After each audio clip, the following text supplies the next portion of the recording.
আল্লাহর কিছু যায় আসে না। আমরা নামাজ পড়লে আল্লাহর কোনো উপকার নাই আছে? রোজা রাখার মাধ্যমে আল্লাহর কোনো উপকার নাই, বরং রোজা রাখার মাধ্যমে আল্লাহর কাছে একটা কামনা করা। কি কামনা? নবীরা এটা করতেন। মিশরের বাচ্চার কাছে সংবাদ গেছে, হযরত ইউসুফ ইফতারি খান না, সাহারিও খান না। ইউসুফ এক গ্লাস পানি দ্বারা ইফতার করে, এক গ্লাস পানি দ্বারা সাহারি খায়।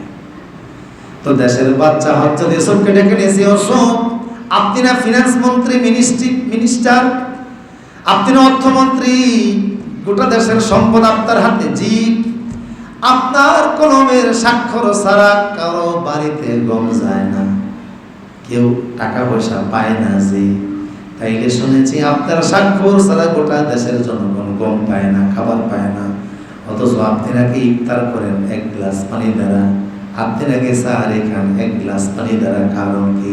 ইউসুফ বললেন, দেখেন সারা দেশের অর্থমন্ত্রী আমি, সম্পদগুলি আমার হাতে জমা আছে, আমার স্বাক্ষরে ঘরে ঘরে, মহল্লায় মহল্লায়, দেশে দেশে, দেশের বাহিরেও খাবার যায়, কিন্তু আমি বাইবা দেখলাম খালি পেট এটা আল্লাহর বড় পছন্দ, কারণ আল্লাহ নিজে কখনো কিছু খান না। কাজেই যে সকল বান্দারা না খায়া খালি পেট রাখে, এই দৃশ্য আল্লাহর পছন্দ। খালি পেটের রং আল্লাহর কাছে পছন্দ। খালি পেটে সন্ধ্যার সময় যে গ্যাসটা বের হয়, আতিয়াবু ইনদাল্লাহি মির রিহিল মিস, ওই তলপেটের গন্ধটা আল্লাহর কাছে বেশ কম করেছে দামি। আমি খালি পেটে তাই আল্লাহর রংটারে একটু মাখতেছি, সুবহানাল্লাহ সুবহানাল্লাহ। খালি থাকা অভুক্ত থাকা এটা আল্লাহর রং, আমি আল্লাহর রংটাকে আমার শরীরে মাখতেছি, দেখি আল্লাহ আমারে ভালোবাসে কিনা। আল্লাহ বলেন, ইউসুফ তোমারে শুধু ভালোবাসলাম না, ইন্নাকা মিন ইবাদিনাল মুখলাসিন, তোমাকে আমার সবচেয়ে প্রিয় বান্দাদের মধ্যে শামিল কইরা নিলাম। আল্লাহু আকবার। তোমারে আমার বান্দাদের মধ্যে শামিল কইরা নিলাম। আল্লাহ যদি কাউরে বান্দাদের মধ্যে শামিল কইরা নেয়, তারে 4টা রহমত দেয়। কয়টা? আরে আপনাদের ঘুম আসতেছে মনে হয় না? কয়টা রহমত দেয়? কষ্ট হচ্ছে নাকি? আমার প্রিয় সুদীপ, কাউকে যদি আল্লাহ ভালোবাসে 4টা জিনিস আল্লাহ দান করে। 1 নম্বর হলো আল্লাহ রহমত শতভাগ দান করে দেয়। 2 নম্বর, এই বান্দাকে আল্লাহ শক্তি দান করেন, চরম পর্যায়ে শক্তি আল্লাহ তাকে দান করেন, সুবহানাল্লাহ। 3 নম্বর, তার সুনাম, সুখ্যাতি, মর্যাদা, ইজ্জত আল্লাহ বহু গুণে বাড়াইয়া দেন। 4 নম্বর, হাসরের ময়দানে আল্লাহ তার বিনা আযাবে জান্নাত দান করে দিবে। ঈমান আনলে, তাসবিহ পড়লে উপকার কার? আমাদের না আল্লাহ? কার? জোরে বলেন কার? ইউসুফ আলাইহিস সালাম রাজদরবারে বসে সবার গম মাইফা দিতেছে, আইন করলেন আমার দেশের জনগণ যদি আসে গম দিব 10 মণ, 5 মণ, 1 টাকাও নিব না, বিনামূল্যে।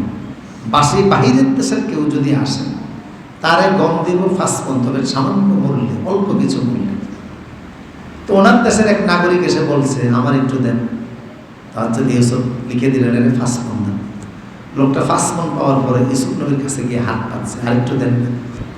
ইউসুফ বললেন, এরে আরো 4 কেজি দাও। এটা নাগরিক হিসাবে না, এমনি অতিরিক্ত যেহেতু হাত পাচ্ছে। আর নিচের হাতের চাইতে উপরের হাত তো দামি বেশি, কথা বলেন না? নিচের হাতের চাইতে উপরের হাত, কারণ যেটা দেয় এটা তো উপরে থাকে, যেটা নেয় ওটা নিচে থাকে। তো নিচের হাতের চাইতে উপরের হাতের দাম কি? নেওয়ার হাত নিচে, দেওয়ার হাত। তো যেহেতু আমার কাছে হাত পাচ্ছে, আর আল্লাহ আমার হাতটা উপরে রাখছে, 4 কেজি দিয়ে দাও। লোকটা 4 কেজি পাওয়ার পরে জিতনি আর একটু দেন। ইউসুফ আলাইহিস সালাম রাজকর্মচারীকে বলেন, আরো 4 কেজি দেন। লোকটা এত বেহায়া, এরপরে আর একটু দেন। ইউসুফ আলাইহিস সালাম বললেন, তোমার সাওয়া কি শেষ হবে না? 3 বার দিলাম, এরপরে আবার। এবার বলছে ইউসুফ, লাউ আনতা তা'রিফুনি লা মুনকারা, তুমি যদি আমারে চিনতা তাহলে তুমি কখনো আমারে না করতে না। আমি যতক্ষণ পর্যন্ত চাইতাম ততক্ষণ পর্যন্ত আমারে তুমি দিতেই থাকতা। ইউসুফ আলাইহিস সালাম বললেন, তুমি কে? লোকটা বলে, ইউসুফ, আমি তো ওই বাচ্চা ছেলে যে তোমার পবিত্রতার সাক্ষী দিছিলাম যেদিন জুলেখা তোমার ইজ্জতের উপরে হামলা করেছে, যেদিন জুলেখা তোমার চরিত্রের উপরে হামলা করেছে, এমনকি জুলেখা পিছন থেকে তোমার জামাটা টাইনে ছিঁড়ে ফেলছে। জুলেখার স্বামীর সামনে তুমি পড়ে গেছো আসামি হিসাবে। জুলেখা স্বামীর সামনে বলে, স্বামী রে, যেই ছেলেটাকে বাজার থেকে কিনে আনছো, আদর সম্মান সোহাগ দেয়া বড় করেছো, আজকে সেই ছেলেটা তোমার স্ত্রীর ইজ্জতের উপর হাত দিছে। নারীরা কিন্তু সহজে বল পাল্টাইতে পারে, কথা বলেন না? কি পাল্টায় দেখেন না? কয় চাকরি কি রাজাকারের নাতি হুতিরে দিব? এক সপ্তাহ শুইনা এমন আগুন লাগছে, গদি শুদ্ধ আগুনে জ্বলে গেছে। কথা বলেন, এক শব্দে গদিতে কি লাগছে? যখন দেখছে গদি জ্বলতেছে তখন কয়, আমি তো এটা বুঝাতে চাই নাই। বুঝেন না কথা? ভুল ফাঁক পাইতে বেশি দেরি লাগে না, খুব সহজে পারে। সব যুগের নারীদের চরিত্র একরকম, সব যুগে চক্রান্ত একরকম। জুলেখা অপরাধ করলো সে, আর দোষটা পেল কার ঘাড়ে? জুলেখার স্বামী বলে, ইউসুফ, তুমি যে নির্দোষ প্রমাণ দাও। ইউসুফ বলল, এখানে প্রমাণ দেওয়ার মতো কেউ নাই, আমি একা। কে আমার পক্ষে কথা বলবে? আমার এখানে কেউ নাই।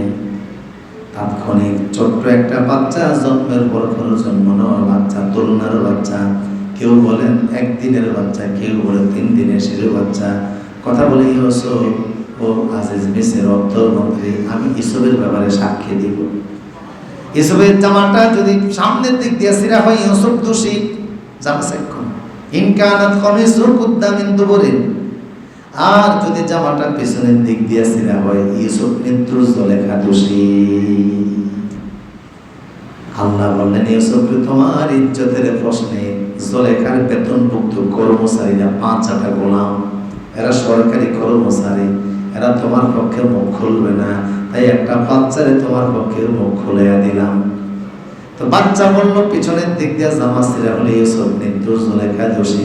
দেখা গেল জামা পিছনের দিক দিয়ে ছিঁড়া, ইউসুফের নির্দোষতা প্রমাণ হয়ে গেল, ঠিক কিনা? আমার ভাইরা, বাচ্চা বলে, ইউসুফ, সেদিন যে বাচ্চাটা তোমার পক্ষে সাক্ষী দিয়েছিল, আমি হলাম সেই তরুণার বাচ্চা। সুবহানাল্লাহ। ইউসুফ আলাইহিস সালাম এত খুশি হয়েছে, দৌড়ে একেবারে বুকের মধ্যে জড়িয়ে ধরছে, বাইরে আয়, বুকে আয়। এতদিন কোথায় ছিল? সেদিন যদি তুমি সাক্ষী না দিতা, পৃথিবীর ধর্মগ্রন্থে, ইতিহাসে আমি অপরাধী হিসাবে চিহ্নিত থাকতাম। একটা বাচ্চা মানুষ তুমি সাক্ষী দিয়ে সেদিন আমার ইজ্জত বাঁচাইছো, আল্লাহু আকবার। যদিও তোমার সাক্ষীটা সত্যের পক্ষে ছিল, ঠিক কিনা? আয় আয়, আমি তোমারে দেব। কি দেব? আসো। গোডাউনে নিয়ে গেলেন, নিজেই মেহমানদারি করলেন রাজ দরবারে, বুকের সঙ্গে বুক লাগাইলেন, কপালে চুমা খাইলেন, আর রাজ কর্মচারীকে বললেন, তারে 100 মণ গম দিয়া দাও। বলেন কত মণ? 100 মণ গম দিয়া দাও। দিয়া দিছে। ফাআওহাল্লাহু ইলা ইউসুফ, ইউসুফের কাছে আল্লাহ তাৎক্ষণিক ওহী পাঠাইলেন, ইউসুফ কি করছে? আল্লাহ, ছোটবেলায় আমি যখন জুলেখা আমারে বদনাম চাপাইছে, আমি নাকি জুলেখার ইজ্জত নিয়ে টানাটানি করছি না, এই কারণে জুলেখা আমার বিরুদ্ধে স্বামীর কাছে নালিশ করেছিল, অথচ এই অপরাধে আমার কোনো কিছুই ছিল না। জুলেখা সম্পূর্ণ আমার প্রতি আসক্ত ছিল। আল্লাহ সেদিন একটা বাচ্চার সাক্ষীর মাধ্যমে আমি আমার চরিত্রের সার্টিফিকেটটা পাইছি, তা আমি তারে খুশি একটু গম দিছি। আল্লাহ বললেন, তুমি মিশরের অর্থমন্ত্রী, তোমার ক্যাপাসিটি অনুযায়ী তুমি গম দিয়েছ, যেই লোকটা তোমার পবিত্রতার সাক্ষী দিয়েছে। ইউসুফরে, আমি তো শুধু মিশরের মালিক না, আমি সারা জাহানের মালিক না, আমি আসমান জমিনেরও মালিক, সমস্ত রিজকেরও মালিক। বলো, ইউসুফ, তুমি যদি একটা লোকের 100 মণ গম দেওয়ার সম্মান করো, যে লোকটা তোমার পবিত্রতার সাক্ষী দিছে, আর আমার যে বান্দা সুবহানাল্লাহ বইলা আমার পবিত্রতার সাক্ষী দেয়, আমার যে বান্দা আল্লাহু আকবার বলে আমার বরত্বের সাক্ষী দেয়, আমার যে বান্দা আলহামদুলিল্লাহ বলে আমার শুকরিয়ার সাক্ষী দেয়, বলো তো ওই বান্দারে আমি আল্লাহ কি দিতে পারি? তুমি মিশরের প্রধানমন্ত্রী, তাই দিয়েছো তোমার ক্যাপাসিটি অনুযায়ী। আমি আল্লাহ সারা দুনিয়ার রব, সারা বিশ্বের মালিক, আমি আমার ক্ষমতা অনুযায়ী আমার বান্দারে দান করে দেই।